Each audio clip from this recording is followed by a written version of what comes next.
có một đêm nỗi sợ bị xé toạc và lịch sử đổi hướng.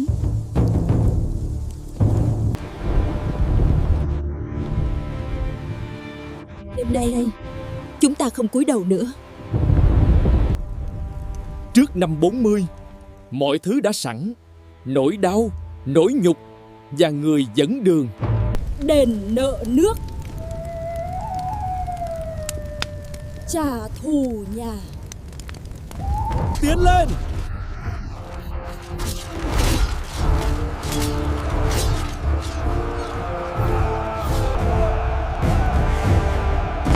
Charge!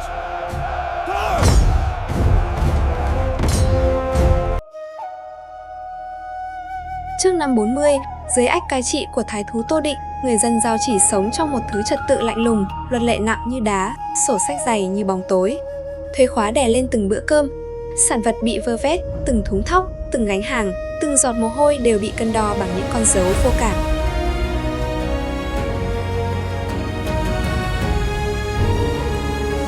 Luật ở đây sẽ theo ý ta. Nhanh lên! Nộp đủ mới được về! Họ bắt dân lao dịch như không phải người. Không chỉ của cải, mà cả cách sống cũng bị ép đổi. Khi lời nói cũng trở thành nguy hiểm, im lặng thành bản năng. Chợ vẫn họp, làng vẫn có khói bếp, nhưng ánh mắt người ta không còn dám nhìn thẳng.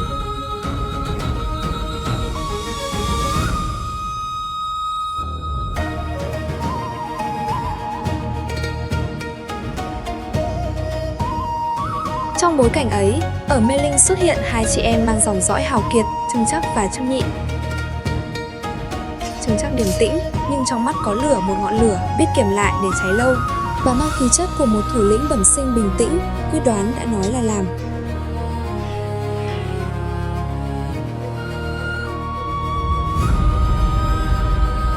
Trưng Nhị sắc sảo, nhanh như mũi tên đã lên dây, luôn nghe thấy tiếng bất an trước khi nó kịp thành tiếng. Bà mưu trí linh hoạt, luôn kề vai sát cánh như cánh tay phải của chị. Họ lớn lên trong kỷ cương của một dòng họ biết giữ đất, biết rằng có những thứ nếu không giữ từ hôm nay thì ngày mai sẽ không còn. Và rồi Thi Sách xuất hiện, chồng của Trưng Trắc, con trai lạc tướng Chu Diên. Anh không nói bằng giận dữ, mà bằng sự tỉnh táo của người nhìn rõ tương lai. Nếu cứ im lặng, ngày mai sẽ không còn gì để giữ. Nếu cứ im lặng, ngày mai sẽ không còn gì để giữ. Thi Sách và Trưng Trắc thường gặp nhau trong những đêm gió lạnh, bên ngọn đèn dầu nhỏ, cùng với các nghĩa sĩ từ khắp mọi nơi trải bản đồ tre lên mặt chiếu để tính từng đường sông, từng núi rừng. Họ nói ít nhưng nói trúng, làm sao gom lòng người, làm sao giữ bí mật, làm sao chọn thời điểm để đánh một trận mở cửa cho cả vùng đứng dậy. Thi Sách điềm tĩnh như một người đọc trước kết cục, còn Trưng Trắc thì cứng như thép, mỗi câu của bà đều là một lời thề. Càng bàn, họ càng thấy rõ, im lặng thêm một ngày là dân khổ thêm một ngày. Và chính những cuộc tụ họp lặng thinh ấy đã thắp lên ngọn lửa mà Tô Định không thể dập tắt.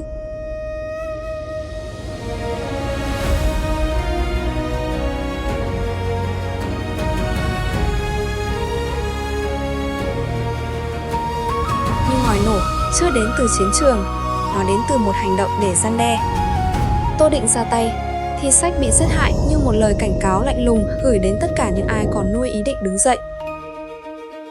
Thi Sách, theo lệnh thái thú, đi ngay! Họ không chỉ bịt người, họ muốn dập tắt cả khí phách.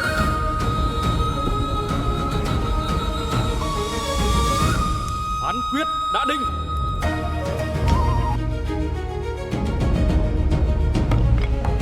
Nhưng cái chết ấy không làm Trưng Trắc khiếp sợ.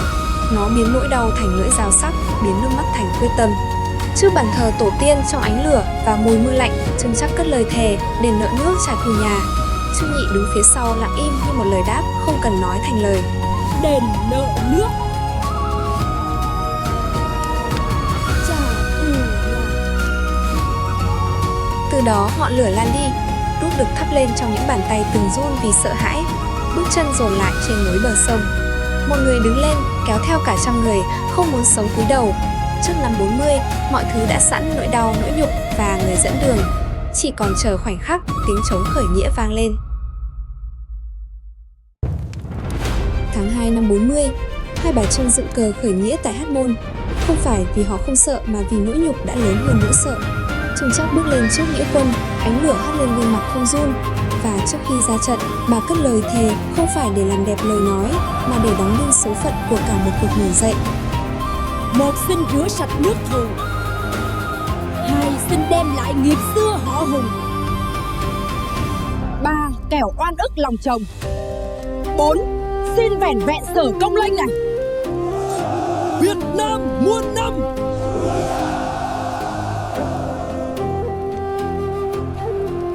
Bốn câu ngắn nhưng như bốn nhát búa nện vào trái tim của một dân tộc. Lời thề khép lại, đuốc được nâng lên và bánh xe lịch sử bắt đầu lăn. Khi cờ đã dựng, tốc độ trở thành vũ khí. Nghĩa quân thần tốc làm chủ mê linh mảnh đất như chiếc nôi của ngọn lửa. Những cánh cổng bắt đầu đổi hướng. Những đồn lũy vốn quen với sự phục tùng bỗng mở ra, như thể đất này đã chờ ngày được gọi tên trở lại. Từ Mê Linh, nghĩa quân tiến về Cổ Loa, biểu tượng cũ của một thời dựng nước.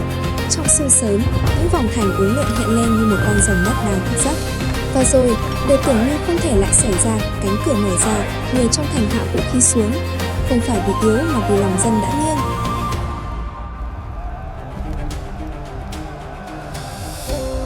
Nhưng mục tiêu lớn nhất vẫn còn ở phía trước, Luy Lâu, trụ sở của chính quyền đô hộ.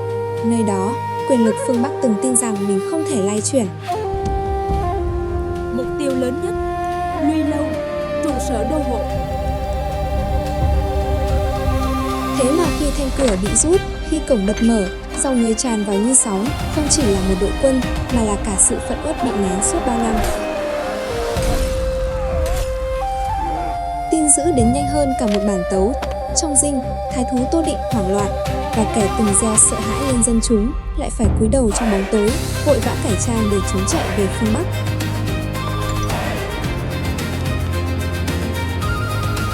Chỉ trong một thời gian ngắn, nghĩa quân đã thu hồi được 65 thành trì ở vùng lĩnh Nam từ Giao Chỉ, Cửu Chân đến Nhật Nam. Ngọn lửa lan đi như một lời đáp của cả dân tộc, chúng ta không sinh ra được cúi đầu mãi mãi. Và thế là, chỉ trong một mùa gió đổi, 65 thành trì đã trở lại với người Việt. Trương Trác được suy tôn làm vua, hiệu là Trung Vương và đóng đô ở Mê Linh. Đứng trước dân chúng không phải với nụ cười chiến thắng, mà với gánh nặng của một lời thề vừa được trả bằng máu và nước mắt của bao đời. Ngọn lửa lan đi như một lời đáp của cả dân tộc, thể hiện lòng dũng cảm của dân tộc chúng ta, một dấu mốc quan trọng cho thấy tinh thần quật cường, chúng ta không sinh ra để cúi đầu mãi mãi. Sau khi lên ngôi, Trương Vương đóng đô ở Mê Linh và nhanh chóng dựng lại một trật tự của người Việt trên nền cũ bị đô hộ. Bà phong thưởng, trao quyền cho các lạc tướng và những tướng lĩnh theo nghĩa quân, chia việc cai quản từng vùng để giữ yên dân chúng và giữ vững thành lũy. Triều đình khi ấy còn mộc mạc, nhưng kỷ cương được đặt lại, thu xếp lương thảo, củng cố binh ngũ, khôi phục lễ tục bản địa và chặn những luật lệ áp đặt từ phương Bắc. Điều quan trọng nhất là ngọn cờ chính danh, đất này có chủ, người Việt tự quản lấy mình. Và dù thời gian trị vì không dài, Triều Trưng đã để lại dấu ấn như một khoảnh khắc phục hồi chủ quyền hiếm hoi và rực rỡ. Trong khi đó ở bên kia, phương Bắc, vua Hán Quang Vũ hết sức giận dữ khi một cuộc khởi nghĩa do phụ nữ lãnh đạo lại giành thắng lợi lớn, thách thức uy quyền của đế quốc Hán.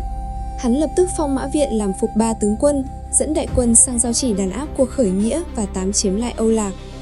Mã Viện là một viên tướng dày dạn kinh nghiệm. Hắn ta không chỉ mang theo đại quân tinh nhuệ mà còn kéo theo hàng vạn dân phu, lương thảo, khí giới.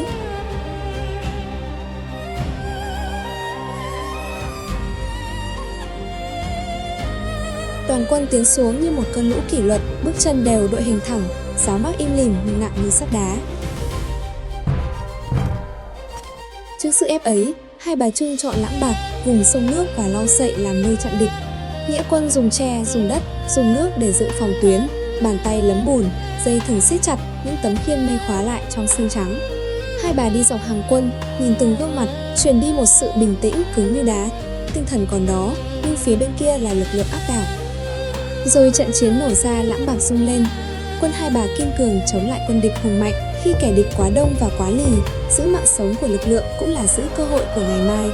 Nghĩa quân buộc phải rút lui, có trật tự, từng bước lùi trong bùn lạnh để về giữ Cổ Loa và Mê Linh. Rút về Cổ Loa, giữ Mê Linh. Nghĩa quân rút về giữ Cổ Loa và Mê Linh. Cổ Loa lại hiện ra trong mưa bụi, những vòng thành đất uốn lượn như vết sẹo cũ trên thân thể lịch sử. Nhưng chiến tranh không chỉ ở ngoài thành mà ở trong từng ngôi nhà. Ở Mê Linh, bếp lửa ít hơn, khói lưng nhiều hơn, trẻ con im lặng hơn. Đôi tay nắm cán giáo run không phải vì sợ mà vì kiệt sức. Thời gian, thứ họ cần nhất cũng là thứ họ cạn dần. Trước sức mạnh như vũ bão của quân địch, nghĩa quân tiếp tục rút về Cấm Khê, vùng núi rừng Ba Vì để cố thủ. Ở đó, mưa rừng trút xuống ngày này qua ngày khác, rào tre dựng lên rồi lại gia cố, bùn ngập tới mắt cá, khói bếp mỏng lẫn vào xương, trận mạc kéo dài và khắc nghiệt, bào mòn cả sức người lẫn hy vọng. Còn Mã Viện thì không vội, hắn ta siết chặt từng vòng như người thợ săn kiên nhẫn, cắt dần đường thở, chặn dần lối thoát. Siết dòng, tiêu hao sinh lực địch. Vị tướng già đã ra lệnh tổng tấn công. Dân, còn theo ta thì ta còn ứng. Nhưng lực lượng dần cạn và cái giá của tự do trở nên nặng hơn. Trong một mái trú tạm bên ngọn lửa nhỏ, hai bà nhìn nhau giữa tiếng mưa gõ trên lá dân vẫn còn theo, nhưng lực lượng dần cạn và cái giá của tự do trở nên nặng hơn từng ngày. Tháng 3 năm 43, sương phủ dày trên bến sông Hát, cờ ướt rũ, đúc thưa dần, dấu chân in sâu trong bùn hướng ra phía nước. Trước sức mạnh áp đảo, cuộc kháng chiến bước vào giờ khắc cuối, và trong khoảnh khắc ấy, để giữ trọn khí tiết không để rơi vào tay giặc, Hai Bà Trưng đã gieo mình xuống sông Hát Giang, khép lại cuộc khởi nghĩa oai hùng sau 200 năm bị nô dịch. Khởi nghĩa thất bại, nhưng có một điều không bao giờ bị dập tắt: ý chí đứng lên. Bởi từ ngọn lửa của hai bà đã tạo tiền đề và niềm tin cho các cuộc khởi nghĩa của bà Triệu, Lý Nam Đế và Ngô Quyền sau này.